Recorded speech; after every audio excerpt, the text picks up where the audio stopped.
अभी जिस प्रकार से मुख्यमंत्री नीतीश कुमार या एनडीए का पूरा महागठबंधन, जिसको समझ में आया 20 साल बाद, आपसे सवाल भाई साहब, 20 साल बाद समझ में आया कि वास्तव में अब 10,000 रुपये रोजगार के लिए देना चाहिए।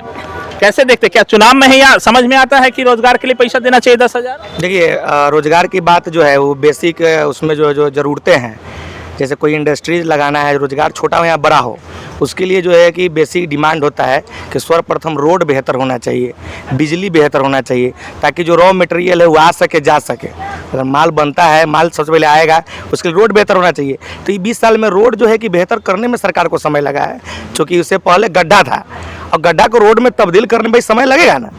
ऐसा तो नहीं है कि 2 दिन में करके निकाल लीजिएगा।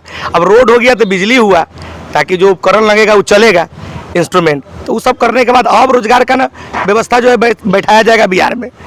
आप देखना लीजिए, प्रशांत किशोर जी आज से 20 साल पहले भी आ सकते थे, लेकिन वो क्यों नहीं आया? 10 साल पहले भी क्यों नहीं आया? क्योंकि उन्होंने देखा कि भाई सरकार यहाँ डेवलप नहीं किया हुआ है।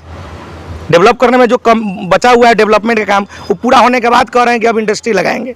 तो सिंपल सा विचारधारा है। अब पढ़ाई लिखाई का छोटा सा ही बात है। कोई भी इंडस्ट्री तभी लगता है जब रोड और बिजली बेहतर होता है, ताकि रॉ मटेरियल आए और बना हुआ मटेरियल जाए, और कानून व्यवस्था भी बेहतर हो।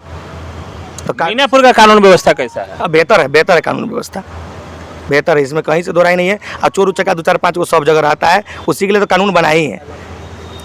तो वो तो भाई कानून व्यवस्था यहाँ कोई संदेह नहीं है। आगे थाना प्रभारी बेहतरीन काम कर रहे हैं, कोई इसमें निसंदेह जो है कोई दिक्कत हम लोगों को नहीं। अच्छा, प्रशासन को लेकर लगातार सवाल उठ रहे हैं कि यहाँ जो है ना नीतीश कुमार के राज में अफसरशाही हावी हो गया है। आप कह रहे हैं कि बहुत अच्छा काम हो रहा है, एक तरफ आपके नेता कह रहे हैं कि यहाँ जो है कोई सुनता नहीं, बिना दलाली का कोनो काम नहीं होता। देखिए, जिसका नहीं चलता है जो है गलत लोगों का, जो गलत लोग प्रवृत्ति के लोग हैं, गलत प्रवृत्ति के लोग हैं, उनका नहीं चलता है, तो भाई उनका कैसा हूँ दाल गलना चाहिए, कुछ आरोप लगावे करेंगे। लेकिन हम लोग सीधा लोग हैं, हम लोगों में जो है सबसे बड़ी बात है कि हमारे विधायक, जो वर्तमान विधायक मुन्ना यादव जी है, थाना की बात कर नहीं सारा बात कर रहे हैं ना, भ्रष्टाचार, हाँ अफसरशाही का, जो इनके राज में 10 साल से जो विधि व्यवस्था वह अंचल और प्रखंड मुख्यालय में है, आप जाइएगा वहाँ कभी तो जनता आपको दर्शन नहीं देगी।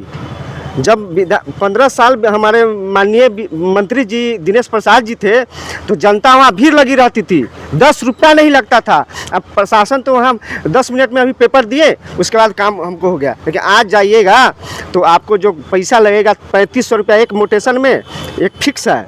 उसके बाद उसके बाद अगर पैरवी हो गया, विधायक के माध्यम से कोई पैरवी हो गया तो आपको 15,000 हो जाएगा।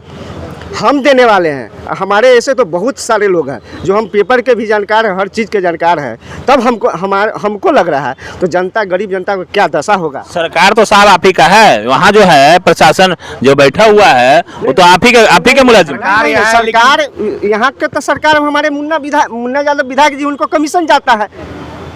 प्रशासन साफ कहता है कि जब आप विधायक जी, आप उनके किसी भी लोग से आप पैरवी करवाइएगा तो आपका बढ़ जाएगा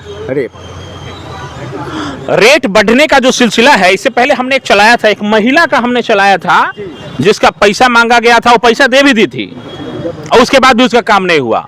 वही रेट बढ़ने का बात था क्या भाई साहब, जो हमने अपने चैनल से दिखाया भी था। और इधर कोयली के आसपास की महिला थी वो, जिसका हमने खरहर की महिला थी, हमने चलाया भी था। हालांकि इसको लेकर के कितना सजग है, और ये सब मुद्दा भी लग रहा है कि लोग यहाँ के अब काफी सजग होते जा रहे हैं, और ये सब मुद्दा इस बार रहने वाला है। बहुत बहुत धन्यवाद तमाम दर्शकों का, विशेष आप सभी लोगों को धन्यवाद।